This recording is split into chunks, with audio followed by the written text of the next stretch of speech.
Good morning. My name is Carlin Bowman, and I'm a senior fellow here at AEI.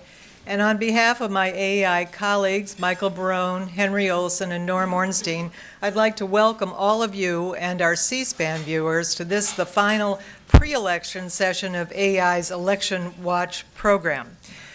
We'll be back on November 8th, 2 days after the election, for a luncheon session where we'll be examining the exit poll entrails and trying to tell you what happened and why, and we hope to see you then. In 12 days, or 279 hours, voters will start casting their Election Day ballots. And if tradition holds, the voters in Dixville Notch, New Hampshire, population 11, will gather at midnight to vote and announce to the world who has won their tiny hamlet. Hours later, the exit poll consortium of the 5 networks and the Associated Press, they will fan out across the country at selected precincts, handing out a single-page ballot that will be used to explain the results after the polls have closed. For the 26 pollsters who've been tracking the contest nationally in recent months, and the 6 who have been doing daily tracking in recent weeks, the contest will finally be over. Americans have done a lot of complaining in the last few months. We've heard that the campaign is too long, it's too expensive, and it's too negative. But amidst all of this, I think it's very important to remember that November 6th will be the 57th time in an unbroken succession stretching back to George Washington in 1789 that Americans have freely chosen their chief executive. And if power in the executive shifts on November 6th from the Democrats to the Republicans, it will be the 22nd time in our history that power has shifted from one partisan philosophy to another.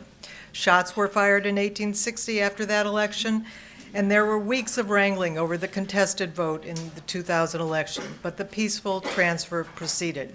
I think that is a record that all of us can be, of which all of us can be very proud. I want to say a word or two about the latest issue of AEI's political report. For those of you watching on C-SPAN, this will be posted on the AEI website, www.aei.org. Later today. It's a compilation of some of the things we don't think you've seen in other polling reports about the election. In it, we take a look at the exit polls from past elections to see when voters made up their minds. That's an important criteria. We're looking at the late deciders at this particular point in the campaign. And then we look at about 22 groups, how they voted in election contests where we've had exit polls since 1972. I don't think there is another collection like this anywhere in Washington. And for those of you who are tired of the polls, we have on the last page of the handout some unconventional indicators. Last night on the Leno show, President Obama said he slightly favored the Detroit Lions, but our indicators, our unconventional indicators, show that if the Lions win, the election is Romney's. If the San Francisco Giants win, Obama is favored. We also look at the Redskins record, and they will be playing the Carolina Panthers in the final game, and the Redskins are slightly favored. And if they win, the incumbent is likely to win, just so you have that. Now, on to our election panel. In Tuesday's ABC News Washington Post poll, Romney and Obama were separated by 0.07%. I don't think I've ever seen anything that close. We're going to turn to Michael first to talk about where he sees the election at this point, and then Henry will take a look at Ohio, the state that we're all watching most closely, and finally Norm is going to look at the Senate, gubernatorial, and House races. Michael, let's begin. Well, thank you very much, Carlin, and this has been an exciting election season. We've had, I think we all pretty much agree that we had something of a sea change or a significant change in this election after the October 3rd debate, the first debate between Barack Obama and Mitt Romney. It seemed to transform the race. Before it, Obama was narrowly ahead. Now it looks like Romney is narrowly ahead in that ABC Washington Post. Apparently it was one respondent out of 1,000 or whatever number they had of people there. One more respondent for Romney over Obama.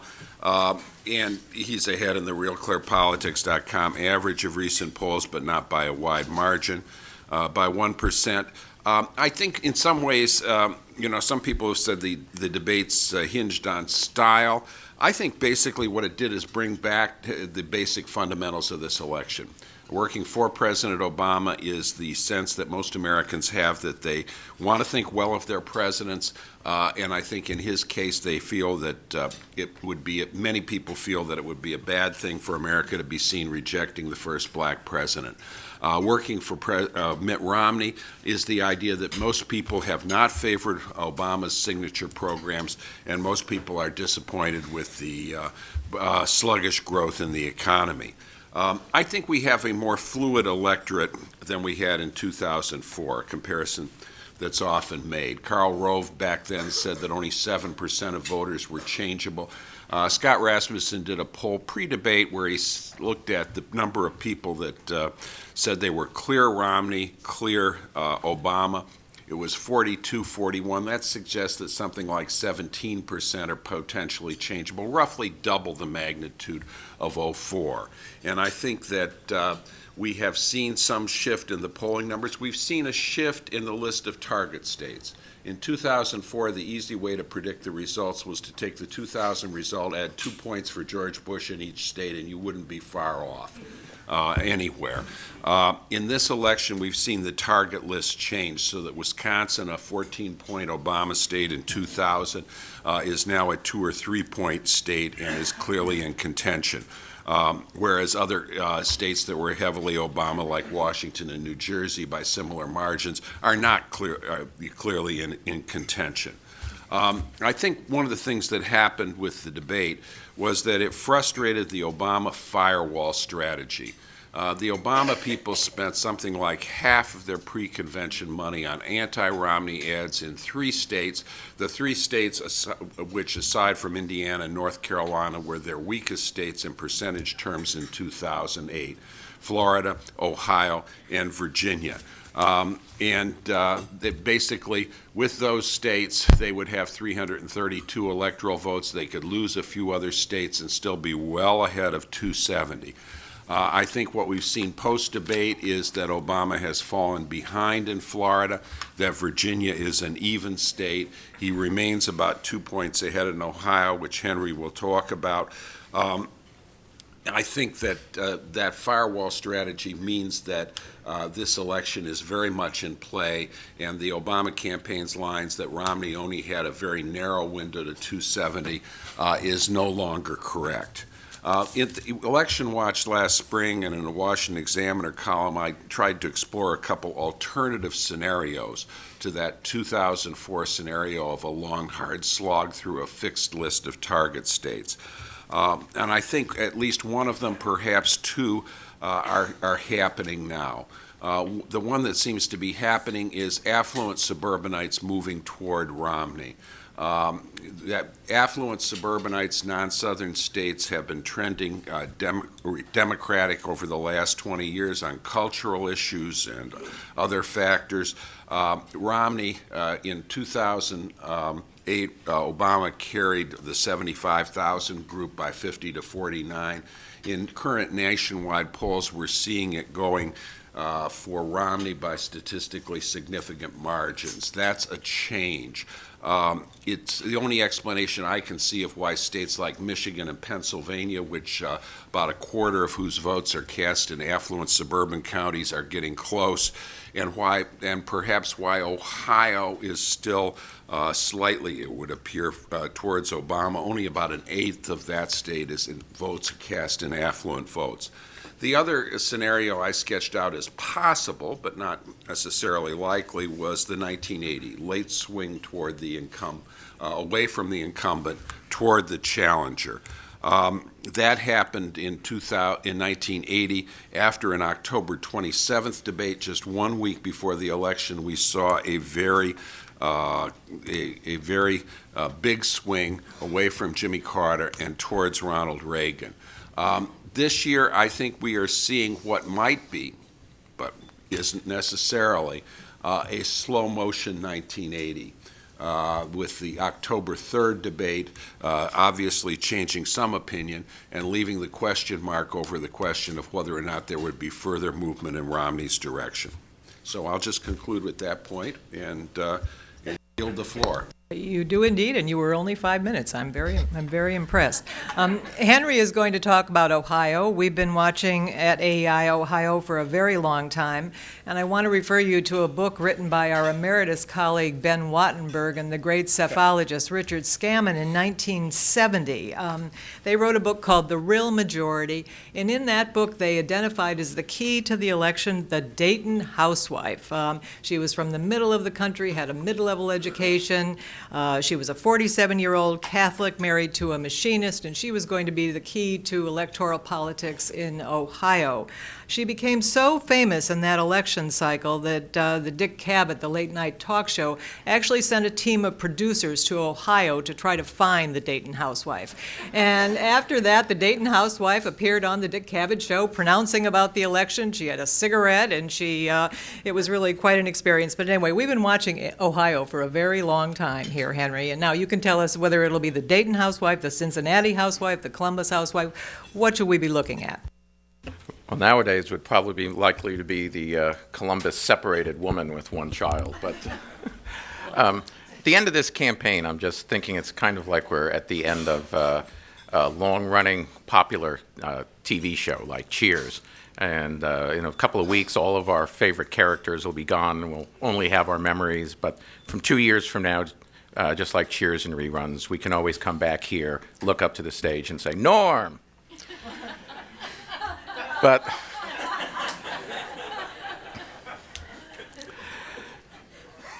Ohio is the most pivotal state because not only is it the closest large state that's out there that Romney needs to win in order to win, but because it's virtually impossible to see a Romney win without it.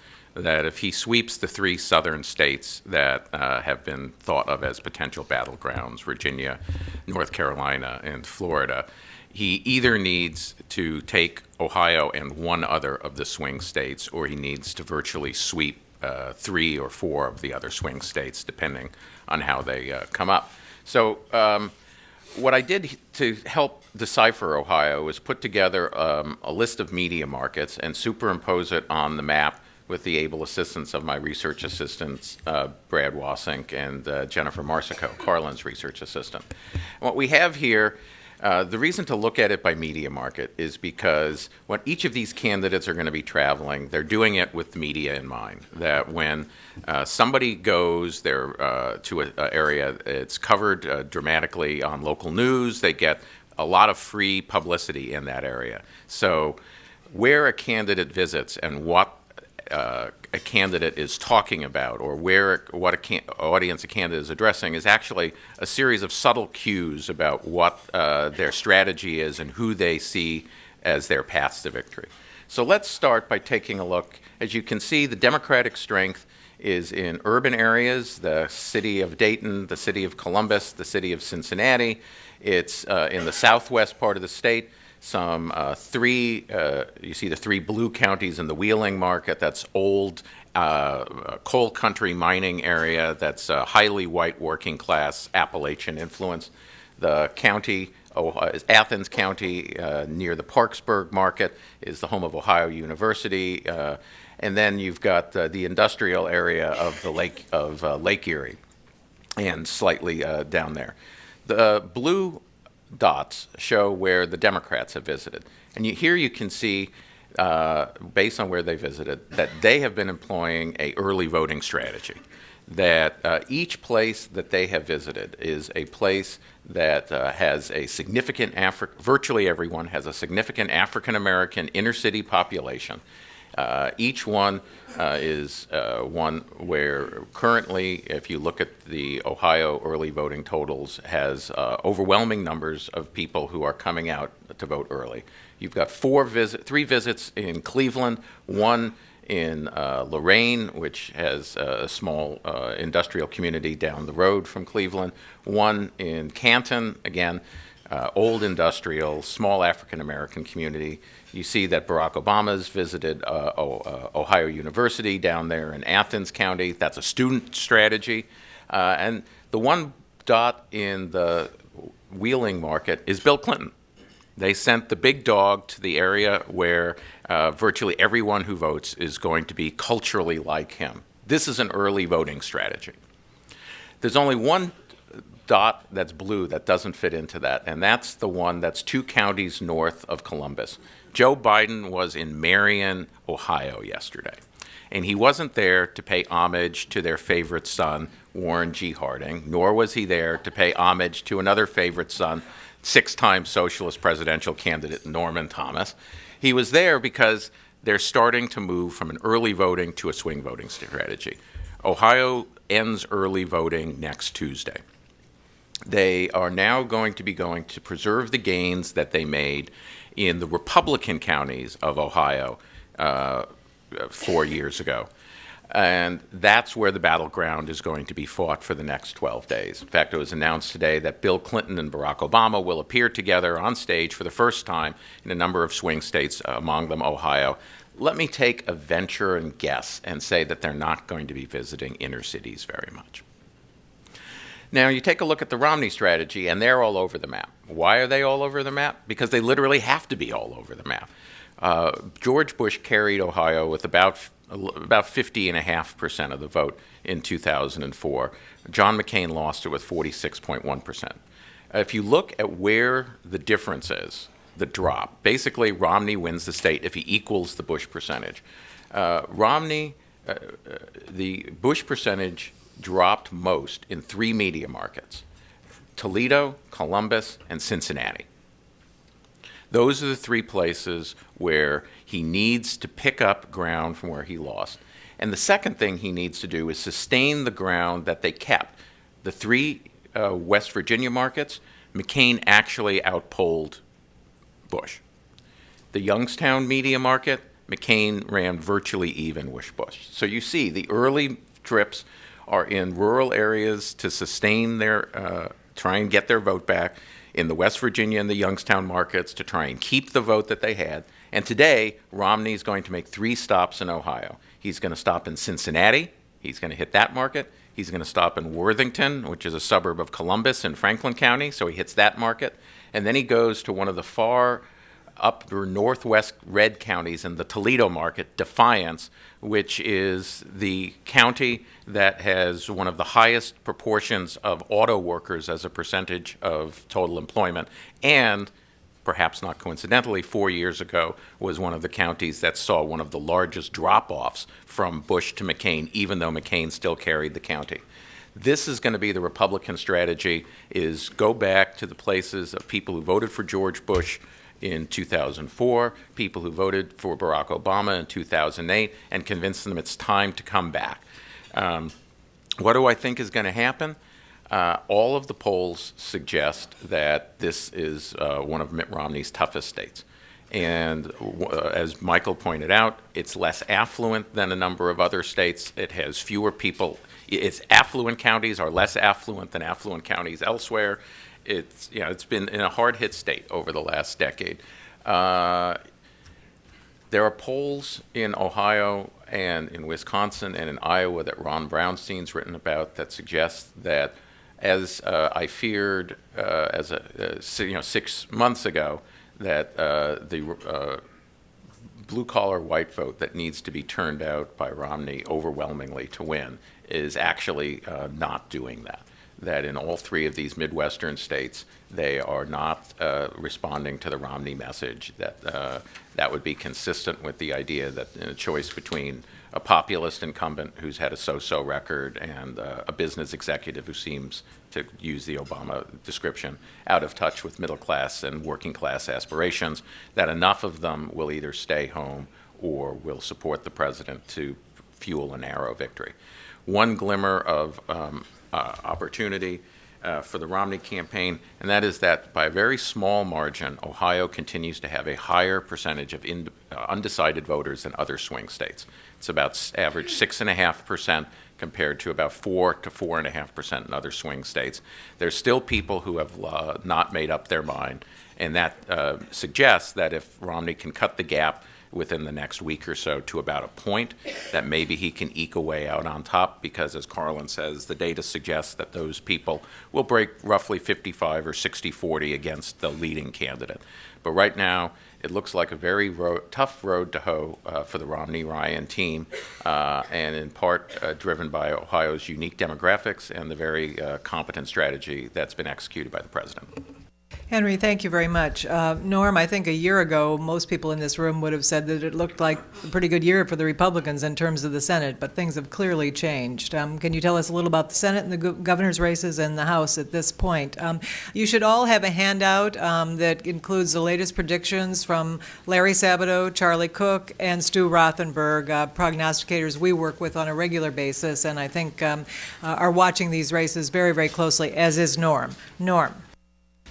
Thanks, Carlin. I would say to start that it will tell you an awful lot about our culture that we've actually gone, I think, from the arbiter being the Dayton housewife to Honey Boo Boo. I just arrived yesterday from the West Coast where it was 82 and foggy, just like Clint Eastwood. And I want to thank Clint for cutting a commercial yesterday to keep the half-life of that joke going for another week or 10 days. There's a lot we could say about both the nature of the contest and Ohio, which we can get to. But just to start with the Senate, as Carlin said, with 23 seats held by Democrats up to only 10 held by Republicans, and looking at it from the perspective of a year or even 6 months ago, where it appeared that maybe one or two of those Republican seats would be vulnerable to challenge, and half or more of the Democratic seats would, there seemed to be a very strong possibility, even a likelihood, that Republicans could contest for a majority in the Senate. Keep in mind the one small caveat that the majority number, the number of net seats needed to change, depends on who wins the White House. If Mitt Romney wins the White House, Republicans only need a net of 3. If Barack Obama wins, they need a net of 4, because, of course, the vice president casts the tie-breaking vote. But even with those numbers, the imbalance suggested that Republicans were in great shape. A lot has changed. If you look at the 10 Republican seats up for contest now, there are at least 5 where you are either in a toss-up category or where Republicans are likely to lose. The likely to lose category starts with Maine, where the independent former governor Angus King seems to have pulled into a comfortable lead in that race. King has refused to announce whether he will caucus with Democrats or Republicans or not caucus with any party at all. But since the Republican Party adopted a strategy of attacking him, and of trying to push up the Democratic candidate to try and make it a 3-way contest where he could lose, they've probably ensured, if there were any doubt before, that he would caucus with the Democrats. And then we have states like Indiana, where just as with a few contests in 2010, primaries have taken out a sure winner, which Dick Lugar was, and turned it into a very different kind of contest. This morning, my guess is that Richard Murdoch's office and home are being flooded with deliveries of flowers saying, "Keep it up," from the Obama campaign and from the Joe Donnelly campaign, since Murdoch's statement yesterday, which got into a contest with Todd Akin over who could say the more inflammatory thing about rape and abortion. But all of it coming, of course, badly timed the day after a commercial in which Mitt Romney, right into the camera, endorses Richard Murdoch, and we have footage of him standing next to Murdoch saying he wants him to be part of his team. I would note here that may have a small, admittedly very small, impact on the presidential campaign. If you have a couple of days, particularly from the last debate, in which Mitt Romney made the pivot, I think the most striking Etch-a-Sketch move I've ever seen, from a very conservative stance to a moderate position, and the campaign theme is, "Don't worry, you can trust us." that this does not exactly reinforce that message. It forces a couple of days where you have to focus on other things. And that also is something that's beginning to spill over into other Senate contests where candidates are being forced to either get distance from Murdoch or embrace what he said. And if you look at the statement made by John Cornyn, who's the head of the Republican Senatorial Campaign Committee, it's a very uncomfortable, I can't get distance from another nominee after we cut off Todd Akin, but boy, I don't want to get into this thicket at all. Then if you throw in states like Massachusetts, where Elizabeth Warren at least seems to have pulled out to a small and statistically significant but still not insurmountable lead. In Arizona, where Jeff Flake had to go through a very late primary in which he was roundly criticized within his own party, and Richard Carmona, until his own recent gaffe, making a joke about Candy Crowley at an inopportune moment, but a former Bush Surgeon General and an Iraq War veteran has proven to be a strong candidate. And in Nevada, where the superior turnout effort of the Harry Reid machine has kept Shelley Berkeley within striking distance of Dean Heller, you've got a different kind of contest. Democrats are not likely to win all 5 of those contests, but every one that they win means that Republicans have to win an extra seat to move closer to that majority. And while we have one sure thing, I think, out there in terms of a turnover, and that's Nebraska, where the Democratic hopeful and former Senator Bob Kerrey is going to be whomped by Republican Deb Fischer. In many other states where Republicans thought that they would have a wide open opportunity to take seats, in Wisconsin, where Tommy Thompson has not run a very effective campaign and is in a toss-up contest. In Florida, where Connie Mack proved to be a pretty poor candidate against Bill Nelson, and he seems to be pulling away. In Michigan, where Pete Hoekstra has not done anything close to closing a sale against Debbie Stabenow. They're not in as strong position as they might have been. There's still plenty of opportunities, and that includes places like Montana, where it's been a dead heat for months on end. But in other states like North Dakota, which should have been a romp, we have a close contest as well. So I would say the odds of Republicans taking the Senate, unless it turns out to be a 1980 scenario, as Michael suggested, where the floodgates open over the next 10 days for Mitt Romney. And I still believe it looks more like 2004 to me than it does like 1980. The odds of Republicans winning the Senate are fairly slim. They are still greater than the odds of Democrats taking a majority in the House of Representatives. Democrats are probably going to lose 10 of their own seats. Most of them the moderates, from among the remaining moderates. So they would need 35 net or more to take a majority in the House. And it's simply not in the cards and not doable. There are opportunities there, and I would be surprised if Democrats don't eat into the Republican majority by a bit. But if it's more than single digits, that would be a really striking achievement. It's probably going to be more like 7, 8, or 9 seats net. Now, there are a few, I would say, gubernatorial contests that are interesting to look at. Most of them are not particularly interesting. I did find it striking that Mike Pence, who appears to be coasting to victory in Indiana, went out of his way to get distance from Richard Murdoch yesterday, which I can't quite figure it out. The most interesting contest to me is in New Hampshire, where Ovid LaMontagne, who's been a perennial candidate of sorts, is at least dead even in terms of a gubernatorial contest. A student of yours, is that not correct? He was a student of Norm's. Because he was a student of mine many years ago at Catholic University. In other places where Democrats had hoped to do well, like North Carolina, they are not And in Washington and in Missouri, where Democrats thought that they were going to be in deep trouble, they're probably favored a little bit. There isn't much going on at the gubernatorial level this time because, of course, the big contests were in the midterm election last time. And that's going to be what's most interesting to watch 2 years from now, whether states continue to be embattled by an economy and there's a backlash against many of those governors, many of whom in states like Michigan, Ohio, and Florida and Wisconsin remain quite unpopular, but that's something for another day.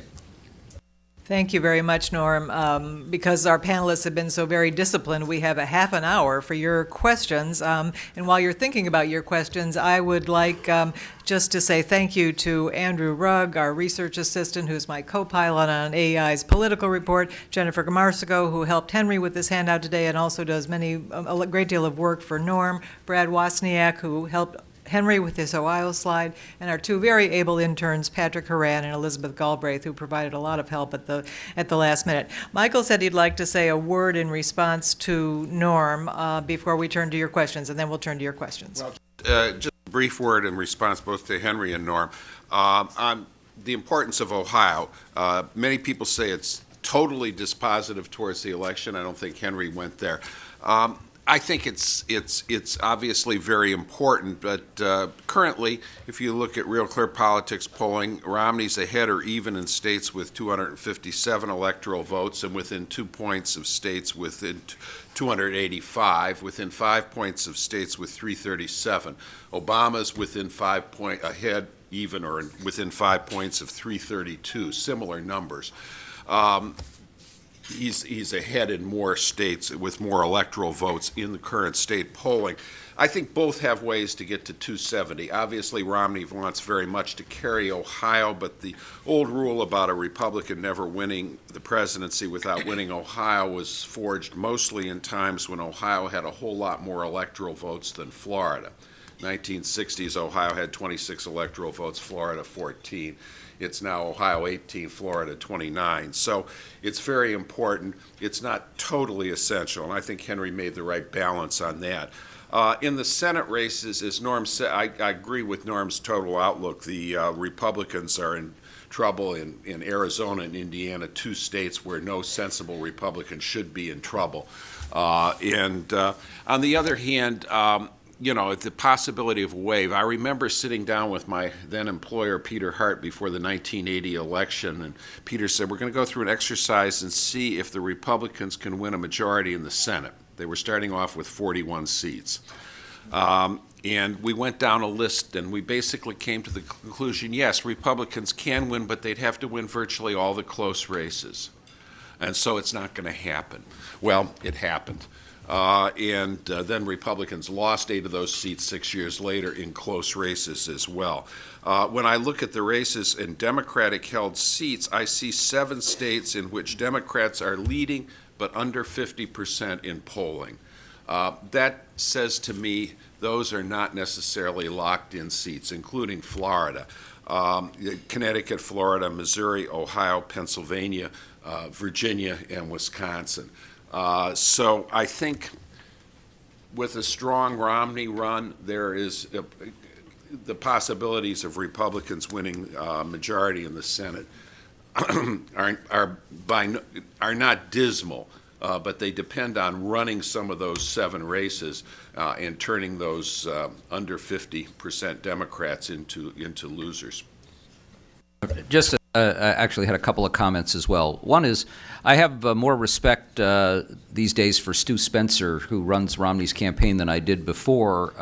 Stuart Stevens, excuse me, as he went through a whole season of not saying anything about Romney and letting him be defined elsewhere. But if you look at the pivot that Romney has now made, watching that third debate, and as Romney endorsed the International Criminal Court, I was waiting for the explosion from the 11th floor here as John Bolton went to DEFCON 1. But there was nothing. And the fact is he managed to get conservatives enough in his camp that he could make a pivot endorsing most of Obama's foreign policy and doing things like that without losing that base, which is really quite striking. And whether he can continue that move is going to be interesting. Just two other comments. One on Ohio.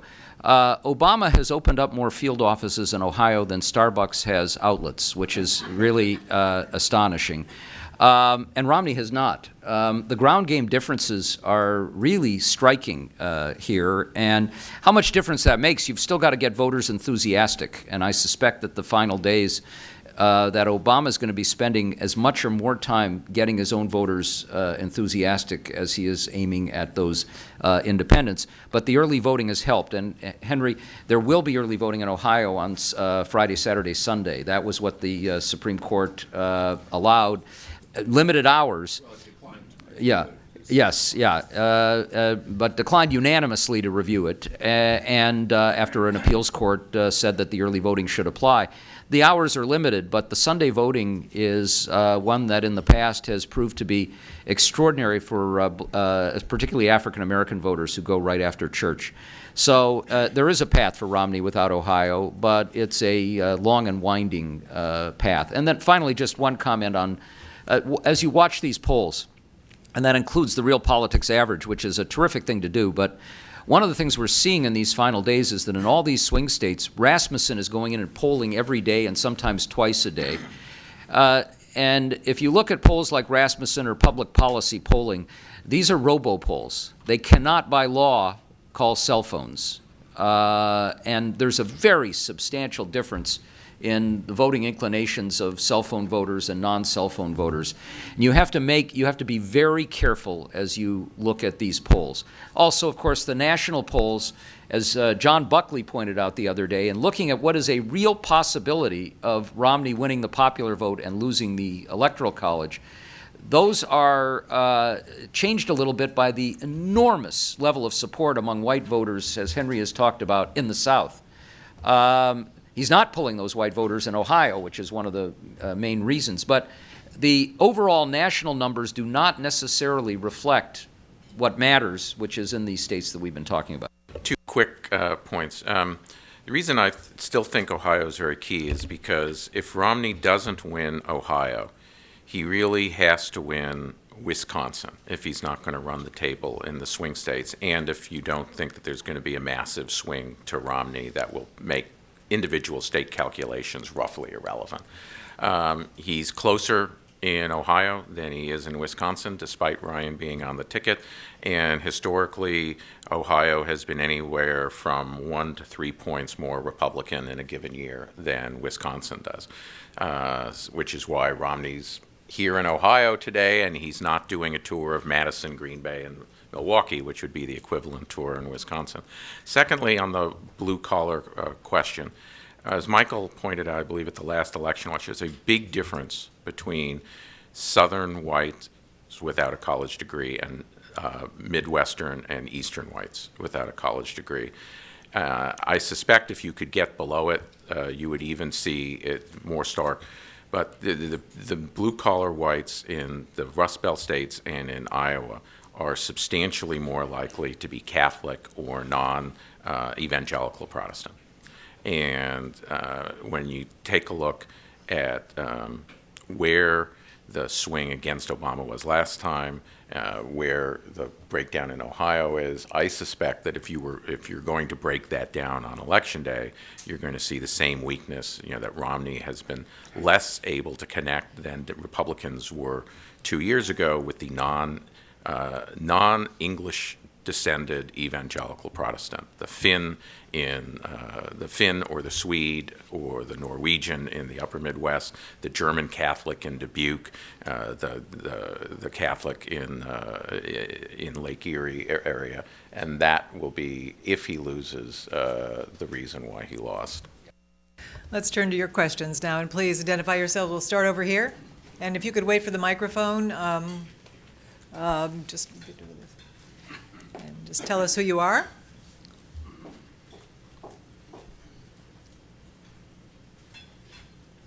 Thank you. Thanks for having us again and again. My name is Renzo Roof. I'm a U.S. correspondent for Swiss newspapers. I have a question for you, Henry. You haven't mentioned the governor of Ohio at all in your analysis. Is that Was that on purpose, or you don't think he plays a role? I've never found that governors matter a whole lot in presidential races. They don't pull states along with them. They can help organize volunteers or money for a candidate, but their standing or their popularity almost never actually pulls over. The one thing I should have mentioned, and I didn't though, is that the Kasich-Strickland race from 2 years ago is actually a good indicator of Mitt Romney's weakness, which is that Kasich, after he left Congress, came from an investment bank background. He was running against somebody who, before he was governor, was a representative from that West Virginia part of Ohio, and they ran a class warfare campaign. It was I on the side of the working class man, he's on the side of the wealthy. And Kasich, in the atmosphere of 2010, only won by about 2 points. And if you look, he did much better in the affluent suburbs than he did in the working class areas. And one of the things I will be looking at and may talk about after the election is the degree to which the Kasich-Strickland numbers were an indicator of whether Romney did or did not hit his vote targets in 2012. Question here. Right here.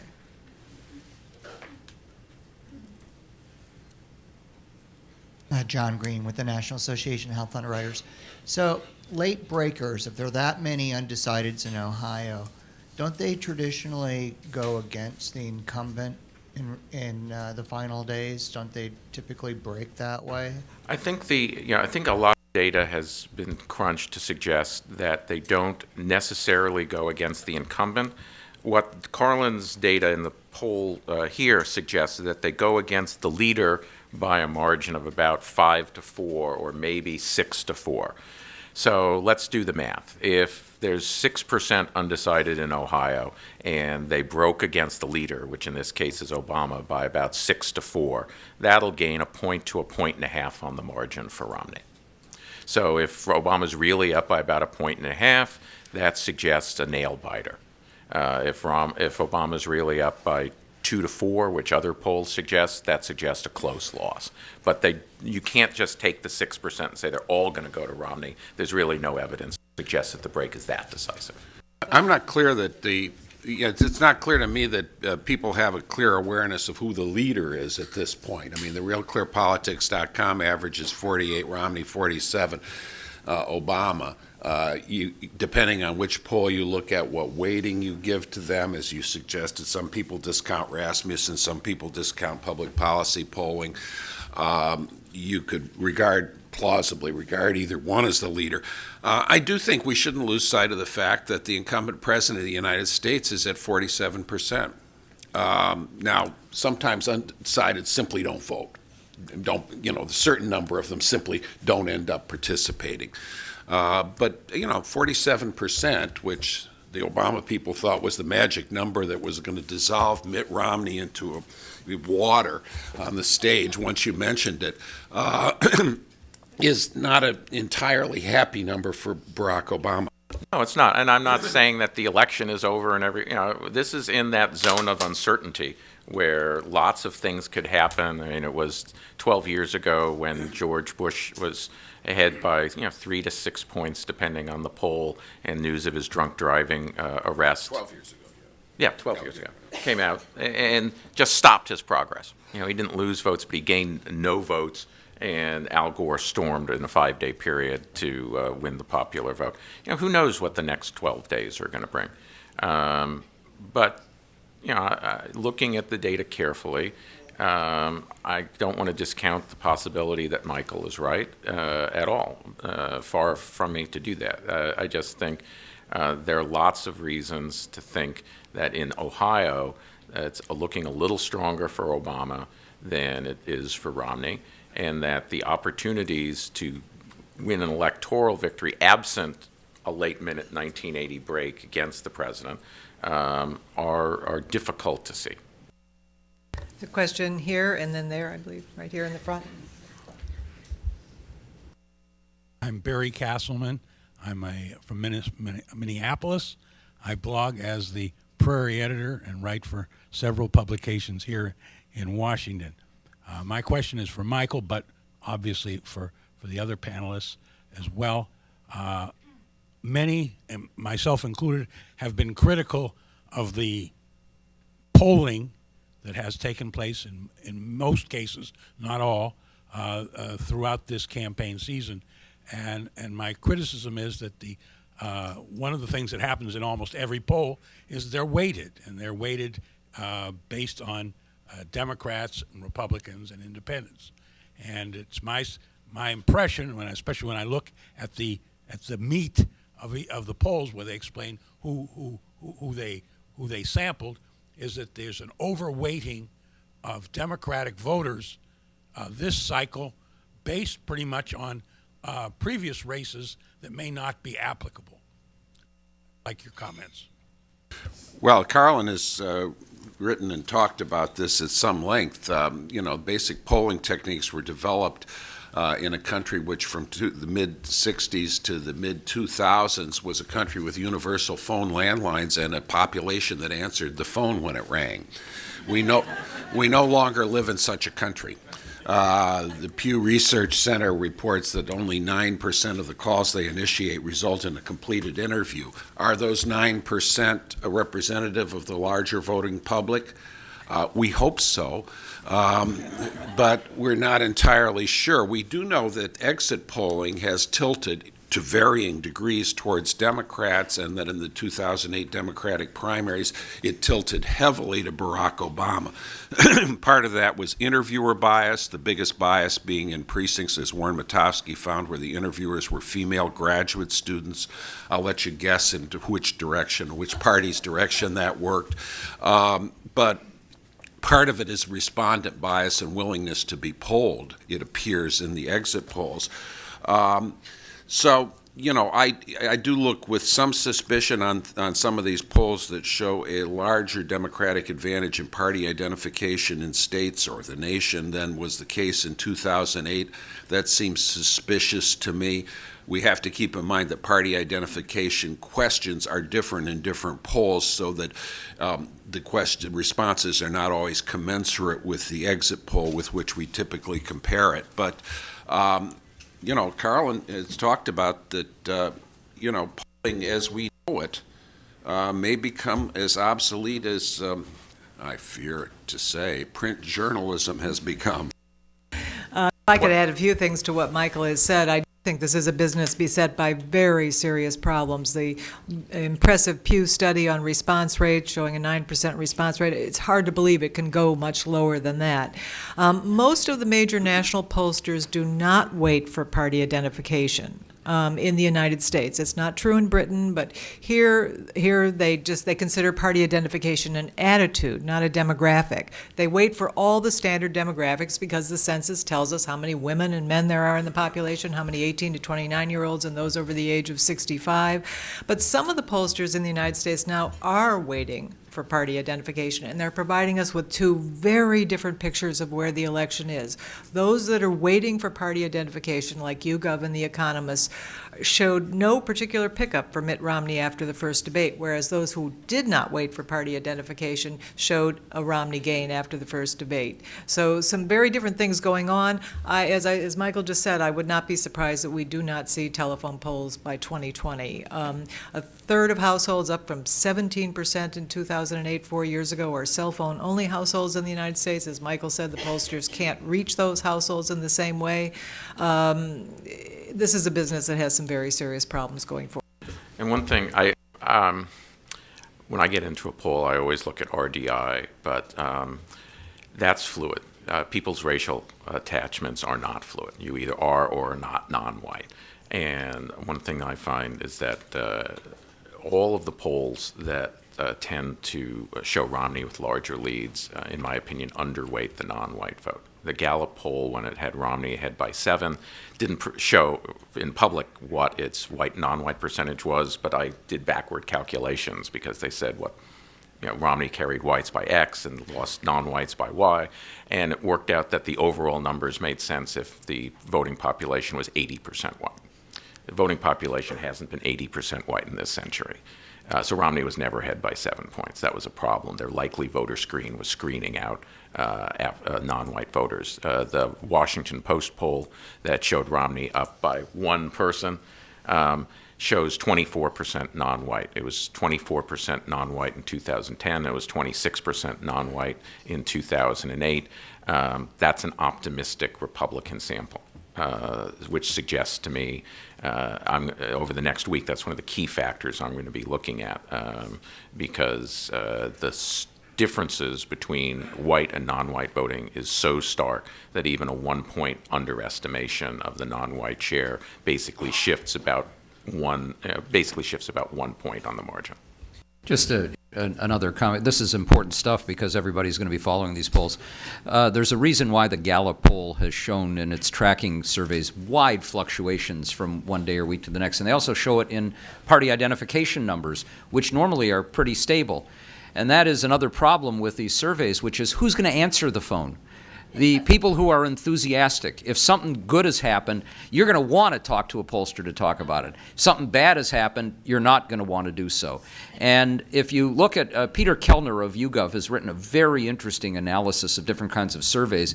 YouGov, which does computer-based polling, also did a panel survey. They've taken the same voters and they asked them questions before the first debate and after the first debate, and found almost no difference. A very sharp distinction from other surveys because there was no enthusiasm gap in this case. It's the same groups of people.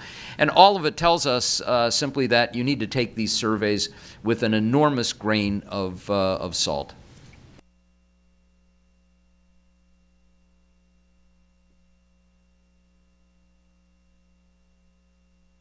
Gerald Chandler. Everybody agrees that the first debate swung voters toward Romney. What I'd like to know is how many of those before were committed Obama voters, and what does that say about the future? Can people who say they're committed voters be changed at all? I think what we saw at the outset of that debate was after the Democratic convention, we saw a drop in undecideds and a movement towards what I call weakly attached. That running throughout the summertime, a little under 10% of the votes said they were undecided. After the two conventions, that dropped to around 6%. And that's when you saw Obama move up by a couple of percent. I think we are seeing people who are now weakly attached. As they get closer to Election Day, they'll become strongly attached, and the closer we get to Election Day, the less likely it is that we're going to move people. But at this point, there are still people who are weakly attached, and they can be moved. Hi, my name is Ruth Oldenziel, journalist with the Dutch delegation. There's a consensus that debates really don't move elections, but we have seen now the first debate did, it seemed. Can you parse for us the way this, their last debate in terms of foreign policy may or may not have moved some voters' blocks in Florida, or has made Romney a viable candidate for other groups of people? I would say I think I disagree with Norm in terms of that if he's saying that Romney has hugely switched his positions on these issues.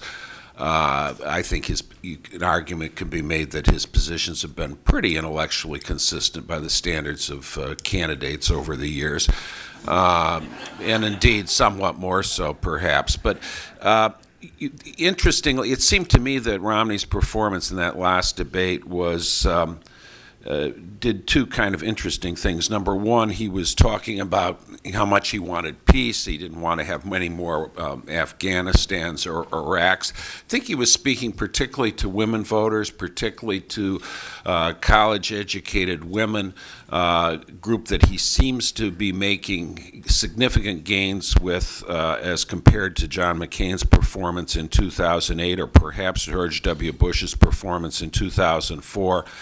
I think also that's it's partly the Germano-Scandinavian zone of America, if you will. Iowa and Wisconsin, two states that are very much target states. In Minnesota, where Rasmussen reported only a 5-point Obama lead, although it's not anybody's target state at this point. Those have always been the pacifist, isolationist, dovish parts of America, relatively speaking. And I think Barack Obama's, boasts, I killed Osama bin Laden, not as big a plus in those states among some people who have been voting Democratic as they are in many others.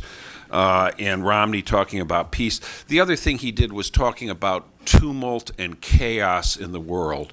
I think the Libya situation has hurt Barack Obama by giving people a sense that his promise in 2007 and 2008, if you elect me, the world will love America. And the Muslim world in particular will love America because, hey, my dad was a Muslim. I think that's what's happened in Libya tends to undercut that. The differing explanations that we've had from the president and the administration about it has tended to undercut that. And it clearly has eroded what was an Obama lead on foreign policy to a point where it's about a parity. And Romney, by talking about tumult, chaos, things spinning out of control, was trying to play on that. I would just say, let's go to the videotape, and I would commend to all of you the Daily Show, which did a juxtaposition of things that Romney said in the primary campaign and things he said in the debate, which I think probably move a little bit beyond the usual margin of candidates. But he did it adroitly, and as I say, it seems to have, it doesn't seem to have excited a base that he has moved. In terms of debates and movement, we do see debates where there's movement and it's distinctive and important. I think the only election where I would point to where the debate might have been decisive was 1980, in part because there was one debate and it was 10 days before the election. But it was a question of whether a challenger, at a time when an incumbent was extremely unpopular and voters clearly wanted a change, were not convinced that the challenger was over the bar of acceptability. And when Reagan got over that bar easily, the floodgates broke. I just don't see, I do see the first debate as one where Romney got over the bar of acceptability for a larger number of voters and they were open to him, and that's a big, big deal. But I don't see fundamentals. And I didn't see it much in the third debate. We did a survey of undecided voters right before the third debate. A third of them were undecided but leaning to Romney. A third were undecided but leaning to Obama. And the other third were undecided between whether they were going to watch Monday Night Football or the seventh game of the baseball playoffs. We have time for one more question. I'd like to remind you we'll be back on November 8th for a luncheon. I hope you'll be able to join us as we talk about the election results. And the final question goes here. Yes, Sylvester Williams from Elizabethtown College. I'm just curious about the impact that minority voters are going to play in these swing states, Florida, Virginia, North Carolina, Ohio, with Hispanics and African Americans compared to 2008. Well, you've got obviously African Americans are going to vote heavily for Obama everywhere. The Obama campaign, as Henry indicated, has been concentrating in many ways of turning out, quote, low propensity voters, which would include many African Americans. We talk about the non-white vote. It's not uniform. Obama is doing very well, perhaps even better with Hispanics in 2012 than he did in 2008, but Hispanics in Florida, in surveys that I've looked at, are about evenly divided, as they were in the 2010 governor race, for example, where a Republican governor, Rick Scott, carried Hispanics. Not a warm and fuzzy liberal Republican, but nonetheless did so. A lot of the Hispanics there are Cubans. You have Puerto Ricans in Orange and Osceola counties who are not as heavily Democratic as Puerto Ricans in New York and New Jersey. The other group I would point to is Asians that nobody's looked at very much. most Asians and voters that classified are in California and Hawaii, which not exactly target states. Asians in Northern Virginia. I think that's the biggest Asian group in a target state.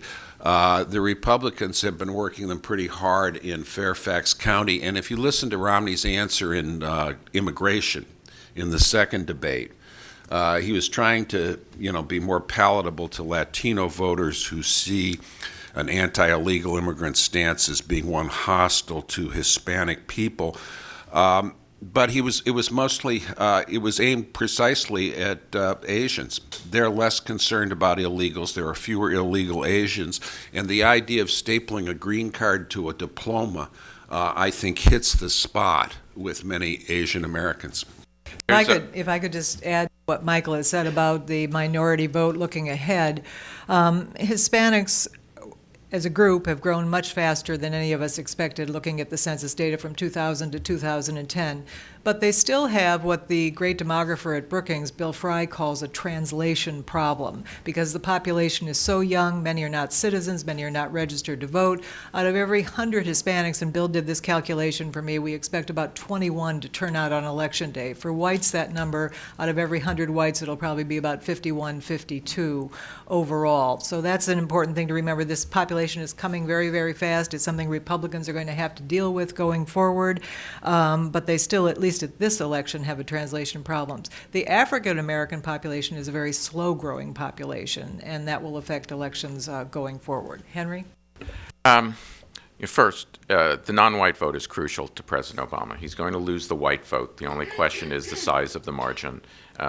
Every non-white voter he turns out, particularly Hispanic or an African American, is almost, is 80 to 85% likely to be a vote for him. That said, in Ohio, this is literally a black and white state. There's no appreciable non-Hispanic or Asian population anywhere in Ohio. Early voting is exclusively in the it's focused on the African American community.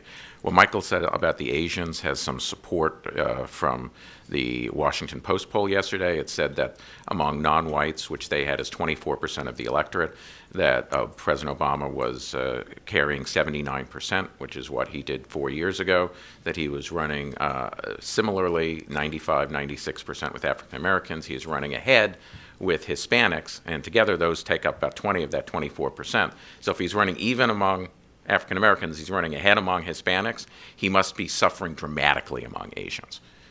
Because Asians, that's the only way the math can work out. If you're doing greater among 80% of the sample, but you're doing equal over the whole sample, you must have a substantial Asian drop-off. And that could, on the margin, if it's a 50-50 race, impact a state like Virginia. But Hispanic voting, given that North Carolina, if Romney loses Florida, he's done anyway. So assuming Romney does win Florida, and therefore it's an interesting election night rather than a boring one, Nevada and Colorado are states where Hispanic population is important, but those are also states where Mormon population is quite important. Excuse me, Henry, you have the last word. And I want to thank all of you for coming and thank my panelists for a wonderful presentation, and we'll see you on November 8th.